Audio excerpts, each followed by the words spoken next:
Hello everyone, তোমরা সবাই কেমন আছো? আশা করি তোমরা সবাই খুব খুব খুব ভালো আছো। আমিও খুব ভালো আছি। আমার আর একটা মিনি ব্লগে তোমাদেরকে জানাই অনেক অনেক স্বাগত। তো তোমাদের ওদিকে কি বৃষ্টি হচ্ছে? দেখো, আমাদের এদিকে এত বৃষ্টি হচ্ছে, প্লাস ঝাড়খণ্ড থেকে জল ছাড়াতে গোটা মানে বাড়ির আশেপাশে একদম জলে ভর্তি। আর আমার বাবু এই যে এতক্ষণে ঘুম থেকে ওঠা হয়ে গেছে, ওকে একটু ফ্রেশ ট্রেশ করিয়ে দিয়েছিলাম, তারপরে ওকে নিয়ে করছিলাম হচ্ছে একটু খেলা।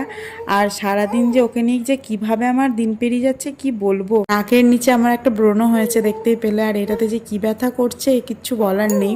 আর এটা হচ্ছে বিকেলের ক্লিপ, বাবুকে নিয়ে একটু ছাদে বেড়াতে এসেছিলাম, তো দেখছি চারিদিকে এত জল, মানে বাইরে তো বেরোতে পারছি না, তো ওই জন্য ওকে দুবেলা একটু ছাদেই নিয়ে আসছি। আর এই ফুলটা একটু কী ফুল যদি তোমরা জানো প্লিজ নিচে কমেন্ট করে জানিও। আমাদের ছাদে প্রচুর হয়েছে, দেখতেই পাচ্ছ। আর এই গাছটাকে কি তোমরা চেনো? আশা করি তোমরা কম বেশি সবাই চেনো। এটা হচ্ছে টগর ফুলের গাছ।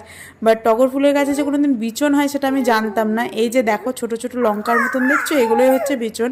আর এগুলো কিন্তু পাকলে কিন্তু একদম পুরো লাল হয়ে যায়। আমি জাস্ট ফার্স্ট টাইম দেখলাম যে আমাদের ছাদেই এরকম হয়েছে। আর তারপরে এটা হচ্ছে রাত্রের ক্লিপ। রাত্রে খেয়েছিলাম হচ্ছে ডিনারে গোলা রুটি। এই ছিল আমার আজকে সারাদিনের ব্লগ। তো সারাদিনের ব্লগ দেখতে কেমন লাগলো অবশ্যই কিন্তু নিচে কমেন্ট করে জানিও। জানি সবটা ক্লিপ নিতে পারি না, কারণ এই যে দেখতেই পাচ্ছ আমার বাচ্চা তো খুব শান্ত, সেজন্য সব ক্লিপ নেওয়া হয় না। আর ও এখন কিন্তু একটু একটু বসতেও পারছে। তো যাই হোক, আজকের মতন ব্লগটা এখানে এন্ড করছি। টাটা, দেখা হচ্ছে নেক্সট ব্লগে।